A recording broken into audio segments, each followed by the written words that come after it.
daripada untuk kebaikan, ajaklah orang untuk kebaikan dan cegahlah orang perbuatan mungkar sebelum doa kalian tidak dijawab oleh Allah Subhanahu wa taala. Jadi termasuk kenapa doa kita misal tidak daripada dikabulkan misalnya oleh Allah. Kita doa ini rasa kulir, kenapa kok dibikin seperti itu? Maka lihat perkara amar ma'ruf nahi munkar. Apakah kita peduli dengan yang lainnya? Nah, itu. Sebab salah satu perkara yang doa tidak diijabah oleh Allah adalah membiarkan, yaitu daripada kemungkaran dan tidak mengajak untuk kebaikan. Wa qabla an tastaghfiru fala yaghfiru lakum, dan sebelum kalian meminta ampun tapi tidak diampuni oleh Allah Subhanahu wa taala. Nah, sebab membiarkan daripada perbuatan munkar dan tidak mengajak untuk kebaikan. Innal amra bil ma'ruf wan nahyi 'anil munkar la yadfa'u rizqa wa la yuqarribu ajala.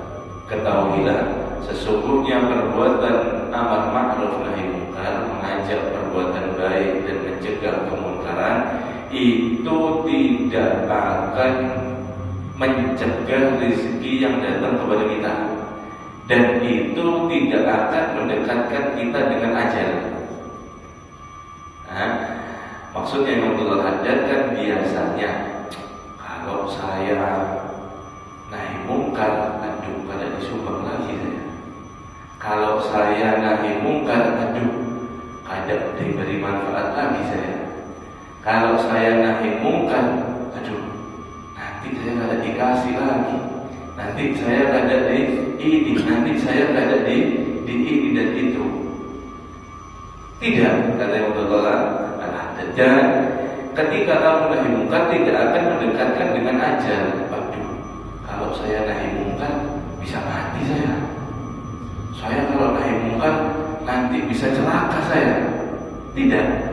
Sebab kenapa? Sebab rezeki dan ajal itu bukan tanggungan daripada manusia, itu murni daripada Allah Subhanahu wa taala. Seandainya pun satu dunia mau menyelakai daripada diri kita, akan tetapi Allah Subhanahu wa taala tidak berkehendak, maka tidak akan terjadi daripada kita akan celaka.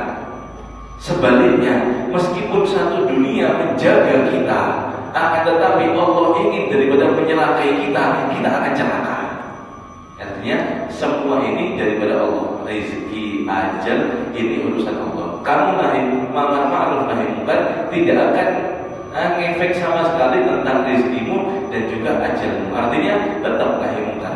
Nah, jangan sampai dibuat alasan yang macam-macam atau alasan bahkan masalah dunia. Alhamdulillah min dzalik. Wa anna akhbar min al-yahud war-ruhbana rahimna min al-ansar lamma taraku amra bil ma'ruf wa nahyi 'anil munkar la'anahum Allah wa ala lisani anbiya'ihim summa umu bil bala. Nah, sesungguhnya telah sampai kabar, yaitu pendeta daripada kalangan Yahudi, orang Yahudi, dan rohib, pendeta juga daripada kalangan Ansor, Nasara daripada Nasara. Ketika mereka daripada meninggalkan amar ma'ruf nahi munkar, maka Allah Subhanahu wa taala melaknat mereka semua atas lisan daripada nabi-nabinya mereka, dan itu bala diturunkan secara umum oleh Allah Subhanahu wa taala. Maka dari sallallahu alaihi wasallam afdalul jihad kalimatul haqqi inda sultan jahil. Paling afdalnya berjihad itu adalah kalimat yang benar, kalimat yang jujur ketika di depan sultan jahil, sultan zalim, yaitu raja yang zalim. Nah, itu adalah daripada afdalnya jihad. Jadi seperti ini hadirnya, seperti tadi itu, ajal tidak akan mendekatkan kita ketika amar ma'ruf nahi munkar. Ini ada kisah Abdul Hasan, ulama kibar minal ulama besar, ulama termasuk pembesar ulama. Abul Hasan ini hidup waktu itu gubernurnya, ini sistem sultan kerajaannya, bukan kayak kita republik lain. Gubernurnya itu zalim, sembarangan kalau mau nangkap orang, bahkan mau membunuh orang, pokoknya zalim. Yang tidak dia disenangi, dia akan menindas. Kalau dia senang, dia sesuai hawa nafsunya. Akhirnya satu ulama, Abul Hasan ini tawakal. Saya tawakal, saya mau mengamalkan hadis ini. Afdolnya jihad, paling afdol berjihad fisabilillah itu adalah sebuah kalimat yang jujur di depan sultan yang zalim. Datang ke kantor gubernur, kantor lah bahasanya, kemudian datang. Ketika itu langsung, ada hajat apa wahai Abul Hasan? Saya ada hajat wahai gubernur, sampean kalau menjabat jangan zalim-zalim. Ittaqillah, takutlah kamu kepada Allah. Takutlah kamu kepada Allah, jangan berbuat zalim. Gubernur ditegur seperti itu, tidak terima. Oh, ini kurang ajar ini. Ini ulama kurang ajar. Dipanggilkan penjaganya, akhirnya dimasukkan daripada penjara. Masuk ke penjara, kemudian instruksi daripada gubernur tadi, itu singa saya, gubernur Bahari punya singa, itu singa saya jangan dikasih makan 3 hari. Jadi gubernur ini punya singa, suka memburu, dapat singa ada di kerang. Itu singa saya jangan dikasih makan 3 hari. Kalau sudah 3 hari, masukkan ada di dalam penjaranya Abul Hasan. Ini penjaganya tahu sama ulama, cuma bagaimana gelisah mereka semua. Singkat cerita, sampai 3 hari, kemudian diperintahkan lagi, ini singa hadirin dimasukkan ke penjara daripada Abul Hasan. Ketika itu Abul Hasan lagi dalam keadaan sholat. Allahu Akbar seperti itu. Kemudian singa masuk, singa rimba ini dimasukkan. Oh, ini penjaganya yang masukkan takut semua, dilihat semuanya. Sampai singa ini mulai menggaung-gaung 3 hari tidak makan. Dekat sambil mendekat sampai daripada menempel ke jubah baju ini, ke jubah daripada Abul Hasan. Kemudian ketika daripada menempel itu, singa menjilat daripada bajunya, kemudian menepi ada di pinggir duduk singa ini. Kadang daripada dimakan, kadang jadi dimakan. Itu penjaganya langsung teriak, Allahu Akbar, takbir, semua takjub melihat keadaan tersebut. Ini karomah berarti ini luar biasa. Tidak meninggal ulamanya itu. Kemudian sampailah ke telinga gubernur, dipanggil Abul Hasan. Singkat cerita, ketika di depan daripada gubernur ditanya, wahai Abul Hasan, kamu ini ketika aku penjara, saya masukkan singa itu kenapa tidak bisa makan kamu? Apa yang kamu pikirkan ketika di dalam penjara? Ketika itu Abul Hasan mengatakan, waktu penjaga sampean masukkan singa, saya itu dalam keadaan sholat. Kemudian dia mendekat kepada saya. Apakah kamu tidak takut? Kata gubernur. Saya tidak takut dalam keadaan itu. Cuma dia menjilat baju saya. Saya teringat, loh, liurnya singa ini najis kah kadang? Jadi yang dipikirkan bukan saya ini mau dimakan singa, tapi sholat saya ini sah kadang. Liurnya singa ini najis kadang ya? Kalau anjing kan jelas najis. Ini Abul Hasan sempat ragu dalam kitab fikih ini, liurnya singa ini najis atau kada. Nah, ketika mendengar jawaban itu, gubernur tadi sangat takjub dan mengakui daripada itu kealiman atau ulama tersebut. Akhirnya Abul Hasan tadi akhirnya dibebaskan dengan dalam keadaan bebas, dalam keadaan aman. Artinya kalau Allah tidak berkehendak kita kan bisa, meskipun di satu ruangan sama singa yang lapar 3 hari tidak makan, Kalau Allah ada berkehendak, tidak bisa. Menyakiti segores pun tidak bisa.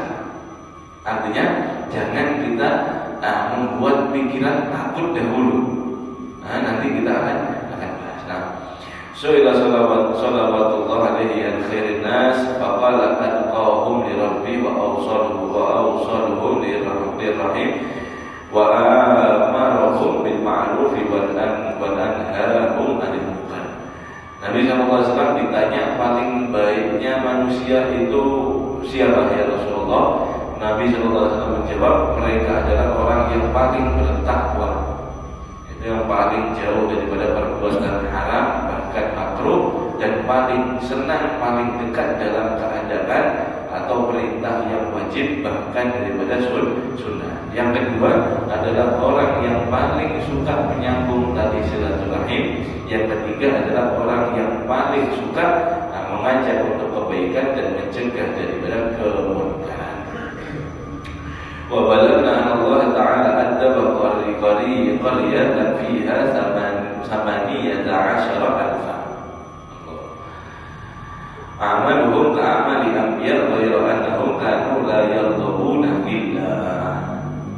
Telah sampai riwayat kepada kami, kata Imam Al-Haddad, sesungguhnya Allah Subhanahu wa Ta'ala mengadab satu desa yang dimana desa tersebut berpendudukan 18.000 jiwa, 18.000 orang gitu ya. Kalau di Tiang Ageng berapa sih? Tiang Ageng orangnya mungkin 40 ribuan, jadi 18.000 orang. Orang 18.000 orang 18.000 ini amalannya, ibadahnya, gaweannya sudah seperti anbiya, para nabi, tidak tergiur sama dunia sama sekali, urusannya akhirat, ibadah, uzlah, khalwat. Akan tetapi Allah mengadab mereka semua. Kenapa? Sebabnya ghairu annahum kanu la yardabuna lillah. Sebab mereka memiliki satu kekurangan, yaitu mereka tidak pernah marah karena Allah Subhanahu wa Ta'ala. Mereka memiliki mindset atau sifat, yang penting saya taat, yang penting saya sholat, puasa, qiyamul lail, mau tetangga saya dia itu mau bermaksiat, saya tidak ada urusan. Yang penting saya taat, selesai.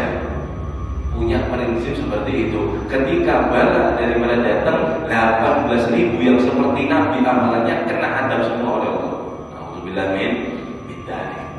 Nah, ini perlunya daripada amar ma'ruf, mencegah daripada kemungkaran. Faqad tabayyana wa tadha anna al-amra bil ma'ruf wa an-nahy 'anil munkar la rusalla li ahadin fi tarkihima inda qudrati wa imkan.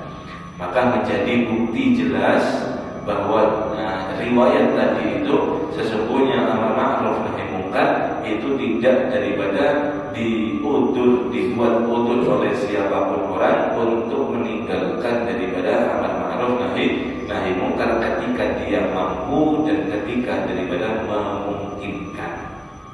Jadi ini diambil jangan keluar daripada keluar dulu, maksudnya jangan jauh-jauh. Ambillah ini daripada di dalam rumah kita. Sebab kita bapak-bapak atau ibu-ibu juga daripada kepada anaknya, ini dia mampu untuk mencegah daripada kemungkaran. Jangan sampai anak dibiarkan berbuat mungkar. Seperti apa? Yang paling daripada sering yaitu adalah meninggalkan sholat. Ketika kita membiarkan bala daripada Allah turun ada di rumah kita, satu rumah kena. Sebab kenapa? Sebab di dalam rumah kita ada gawean yang Allah Subhanahu wa Ta'ala benci dan dimurkai. Alhamdulillah min dzalik. Didik anak sebisa mungkin daripada amar ma'ruf nahi munkar diterapkan ada di rumah dulu. Memerintahkan yang baik-baik dalam rumah dulu, mencegah daripada kemungkaran. Wa anna man adha'a dzalika wa tasahala fihi fa huwa mutahawinun bihaqqillah. Dan sesungguhnya siapa orang yang menyia-nyiakan dan menyepelekan terhadap daripada amar ma'ruf nahi munkar, maka dia adalah yaitu orang yang meremehkan dengan haknya Allah Subhanahu wa taala, wa ghairu mu'azzimi li hurmatihi kama yanbaghi, dan dia tidak menghormati terhadap hak-haknya Allah sebagaimana mestinya dia hormati itu haknya Allah Subhanahu wa taala. Wa qad da'afa imanu wa qalla min Allahi khawfuhu wa haya'uhu. Maka menjadi jelas ketika orang itu meremehkan amar ma'ruf nahi munkar, dia sangat lemah daripada imannya dan sangat sedikit takut kepada Allah dan malu kepada Allah Subhanahu wa ta'ala. Fa idana sukutuhu raghbatan fid dunya. Ini kalau dia diamnya ini karena urusan dunia, wa tama'an fi jah wal mal, dan dia ambisi terhadap kekuasaan dan dunia dan harta, wa yukhsha annahu idza amara aw naha saqatat manzilatuhu, dia takut ketika dia amar ma'ruf nahi munkar akan turun daripada pamornya, akan turun daripada yaitu jabatannya, akan turun daripada yaitu keuntungan dunianya. Wa dha'ufa jahuhu inda man amarahu aw nahahu min usyan wa dhulma, dan dia takut daripada menurun daripada itu popularitasnya ketika dia memerintahkan daripada perbuatan baik dan mencegah kemungkaran di hadapan daripada orang pendosa dan juga orang yang zalim. Faqad aduma ismuhu, maka dia mendapatkan daripada sangat besar yaitu dosanya. Wa ta'arrad bi suquti li sakhati rabbih maqtihi, dan ini sikap mendiamkan takut terhadap kehilangan dunia adalah bisa mengundang daripada murkanya Allah Subhanahu wa ta'ala dan kebencian Allah Subhanahu wa ta'ala. Jadi hadirin, ini yang pertama, yaitu ketika orang daripada takut amar ma'ruf nahi munkar seperti tadi, takut rezekinya kurang, takut ajalnya dekat, takut daripada yaitu pamornya hilang di mata manusia, takut dibenci oleh manusia untuk daripada urusan dunia, maka dia adalah sangat berbahaya keadaannya. Sebab kenapa? Sebab dia kada takut lagi sama Allah, kada sopan lagi sama Allah. Yang dia supani adalah yang diciptakan oleh Allah, yaitu makhluk. Yang dia sopani, yang dia takuti itu adalah makhluk yang asalnya sama-sama daripada air sperma, yang sama-sama ketika jalan membawa kotoran, yang sama-sama ketika mati menjadi bangkai. Dia sopan sama itu, kada sopan lawan Allah. Ini orang seperti ini dikhawatirkan, yaitu mengundang daripada murkanya Allah. Kenapa? Ya, sebab Allah marah. Kenapa ada saya Tuhan dia kalau dia makhluk sopan sama makhluk? Ini yang tidak masuk akal yang pertama. Kemudian yang kedua, ini masih ditoleransi ya. Wa amma idza sakata 'anil amri wan nahyi li'ilmihi annahu yahsulu lahu idza amara aw nahaa makruhun fi nafsihi aw malihi faqad yajuzu lahu sukut idza tahaqqaqa dhalik. Wa kana makruhul ladzi yahsulu lahu syadidan wa lahu waqa'un dhahir.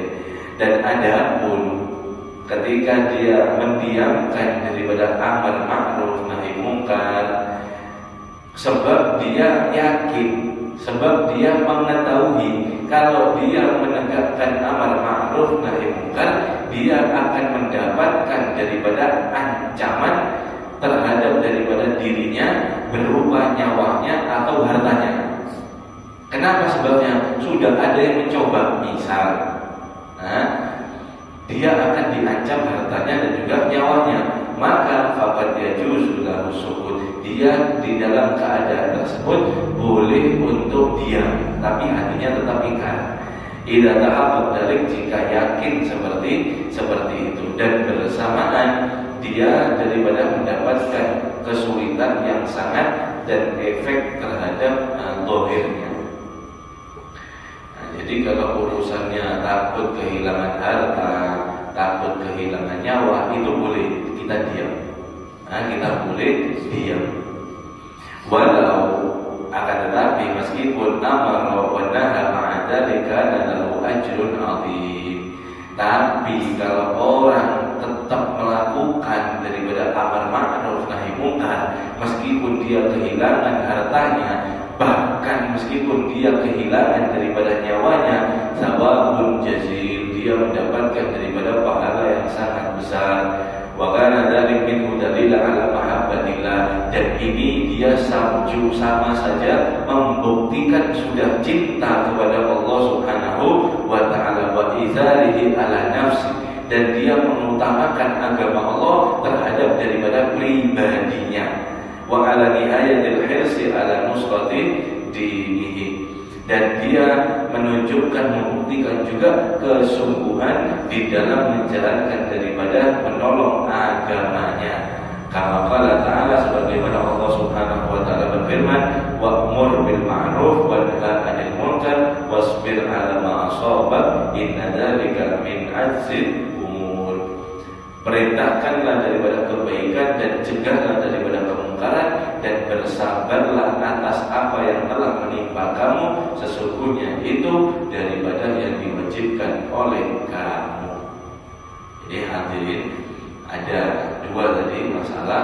Yang pertama, kalau kita mendiamkan karena dunia itu sangat berbahaya. Kenapa? Sebab kita sedikit sumpahnya lawan Allah, yang banyak sama makhluk. Ini yang pertama, yang tercela. Kemudian yang kedua, orang mencari aman. Dia mencari aman tapi masih boleh, tapi tidak afdol, boleh. Kenapa? Kalau ada ancaman daripada nyawa dan juga hartanya, dia boleh diam. Tapi kalau dia melawan, maka dia akan mendapatkan daripada pahala yang sangat besar, dan itu bisa membuktikan nanti di hari kiamat daripada dia membuktikan karena cintanya kepada Allah dan karena kesungguhan dia menjalankan agama. Sebab orang saja berani mengganggu kita, mengancam kita karena maksiatnya kepada Allah. Kenapa kita takut untuk membela agama Allah? Ini yang harus daripada perbandingan. Jangan kalau kita urusan tadi, urusan dunia, mengatakan daripada yaitu adalah perkara yang mudah, jangan. Maka tetap daripada untuk kita membela itu afdol, tapi tidak wajib ya. Itu tidak wajib, cuma lebih afdolnya seperti itu. Wa man ahsana halul 'abdi idza dhuriba aw hubisa aw syudima bisababi qiyami bihaqqi rabbih. Dan betapa mulianya keadaan hamba tersebut jika dia sampai disakiti, jika dia sampai dipenjara atau daripada dicaci maki sebab menegakkan daripada hak-haknya Allah Subhanahu wa taala. Kadang daripada yang hina kalau dia membela daripada Allah Subhanahu wa taala. Sebab kenapa? Wal amri bil 'adli, dan dia memerintahkan dengan ketaatan dan mencegah wa nahyi 'anil ma'siyat, maksiatihi, dan dia mencegah daripada perbuatan maksiat. Kenapa? Dari kadabul anbiya wal mursalin, sebab itu adalah jejak para anbiya dan para rasul, wal auliya was salihin, dan para aulia dan salihin, wal ulama'il 'amilin, dan para ulama yang mengamalkan kepada ilmunya. Kama huwa manqulun fi akhbarihim, sebagaimana yang telah diriwayatkan daripada, yaitu tentang riwayat hadisnya. Wa ma'rufun min siyarihim wa asarihim, dan juga dikenal daripada manakib mereka dan juga daripada bekas-bekas mereka. Wala khaira fi jubni wa dhafil mani'ina min nasratid din, dan tidak ada baiknya orang itu menjadi pengecut dan menjadi lemah dan sampai tercegah untuk membela daripada agamanya. Wa mujahadatul zalimin wal fasiqin, hendaknya dia melawan daripada orang-orang yang zalim dan orang-orang yang fasik. Melawan supaya apa? Liraddihim ila ta'atillahi rabbil alamin, supaya mereka kembali kepada Allah Subhanahu wa ta'ala.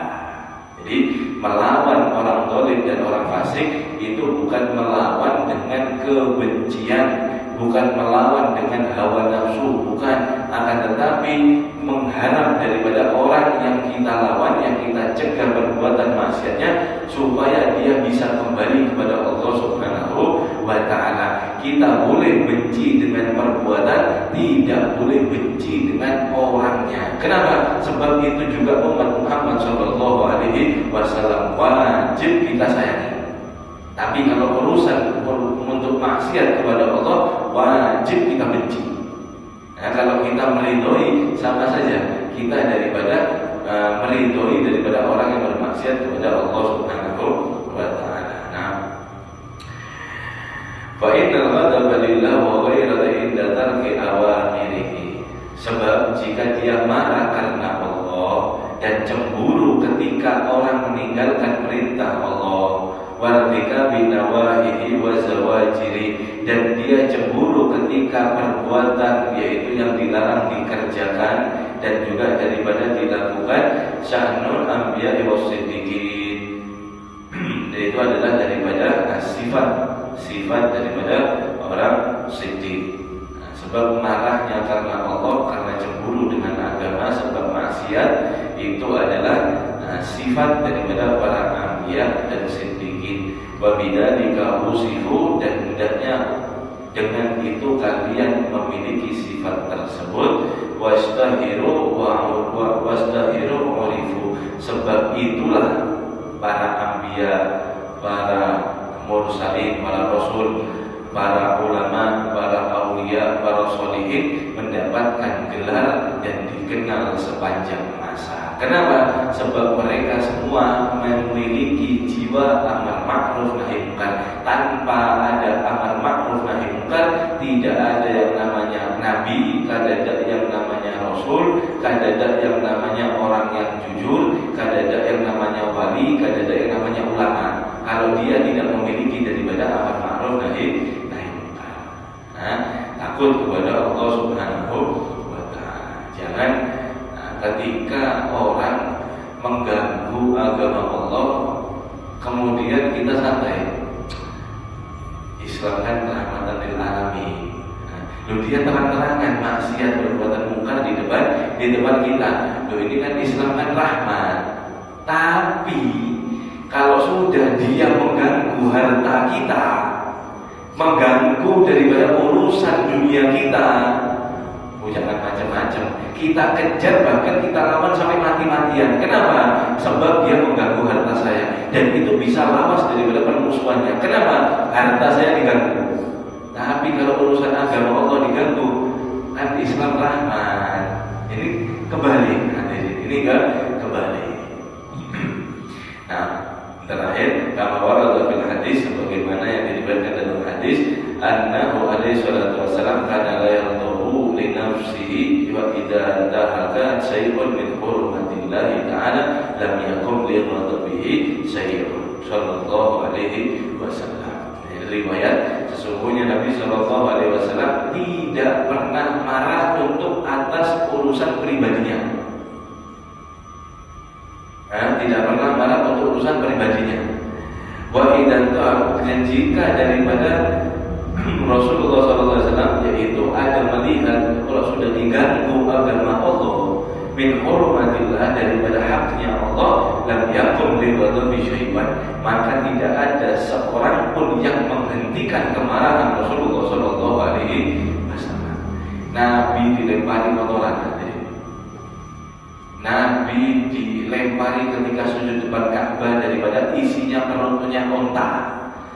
Saking beratnya sampai Nabi dalam keadaan sujud tidak bisa duduk. Kenapa? Sebab di sininya ada daripada kotoran dalamnya, yaitu perutnya unta. Sampai Sayyidah Fatimah putrinya Rasulullah SAW lari untuk membersihkan, untuk mengangkat daripada kotoran tersebut. Nabi diludahi daripada orang Yahudi, musuhnya. Tidak marah. Nabi dilempar batu sampai berdarah, tidak marah. Kenapa? Sebabnya pribadinya Nabi yang diganggu. Tapi kalau sudah agama Allah yang diganggu, maka Nabi SAW berdiri, wajahnya menjadi berubah merah, kemudian tidak ada satu orang pun yang menghentikan dengan marahnya Nabi Muhammad SAW. Kenapa? Ini sudah haknya Allah, bukan pribadi saya. Nah, ini yang harus kita miliki. Cuma nanti ada caranya, dengan cara daripada yang bagus, yang ringkong, yaitu dengan cara lemah lembut. Ada dakwah itu ada strateginya, bukan asal teriak-teriak, bukan asal daripada marah-marah kemudian ngomongnya amar ma'ruf nahi munkar. Ini tidak bijak, ini salah. Ada caranya, nanti di pertemuan yang datang kita insyaallah akan bahas. Terakhir, waqala alaihi salatu wassalam fi haqqi Umar bin Khattab radhiyallahu anhu, Nabi bagaimana memuji Sayyidina Umar radhiyallahu anhu, qauluhul haq ma lahu fin nas bin shadiq. Sayyidina Umar ini sangat tegas. Nah, kita sudah mengetahui semua. Kata Nabi SAW, omongannya orangnya jujur Umar ini, dan dia tidak memiliki banyak kawan di tengah-tengah daripada manusia. Artinya, itulah orang yang tegas di jalan Allah, pasti dia akan menemukan daripada orang-orang yang dicintai oleh Allah. Artinya, kebanyakan manusia ini kadang tujuh. Kenapa? Itu sudah sunatullah. Nah, itulah orang yang amar ma'ruf nahi munkar. Orang yang amar ma'ruf nahi munkar yang dipenjara, yang dicaci, diintimidasi, itu sudah mulai bahari seperti itu. Wa qala ta'ala fi wasfil ahibba'i minal mu'minin, bagaimana Allah mensifati orang mukmin dalam Al-Qur'an, adillatin 'alal mu'minin, a'izzatin 'alal kafirin, yujahiduna fi sabilillahi wa la yakhafuna lawmata la'im. Allah mensifati orang mukmin yang dicintai oleh Allah. Nah, kita kalau bisa memiliki sifat ini supaya kita dicintai oleh Allah. Bagaimana sifatnya? Salah satunya, mereka lembut terhadap orang mukmin. Nah, kepada orang sesama mukmin, bahkan kepada orang kafir yang dia itu baik sama kita wajib menghormati, baik juga. Akan tetapi kepada musuh-musuh agama yang memerangi agama Islam, kita harus keras, kita harus daripada melawan. Yujahiduna fi sabilillah, selalu daripada berjihad ada di jalan Allah, tidak takut daripada cacian dan juga takut daripada makian daripada manusia. Kenapa? Sebabnya daripada yang mulia hanyalah zat Allah, yang harus ditakuti, yang harus disupani, yang harus dihormati, yang harus disegani adalah Allah. Selain Allah tak ada. Nah, sebab yang ada hanyalah Allah. Semuanya ini asalnya kadada, nanti kadada, nanti ada pulang. Buat apa daripada disupani? Hasil. Nah, mudah-mudahan kita diberikan daripada iman yang kuat oleh Allah Subhanahu wa taala, sehingga kita bisa meniru daripada jejaknya Nabi Muhammad SAW,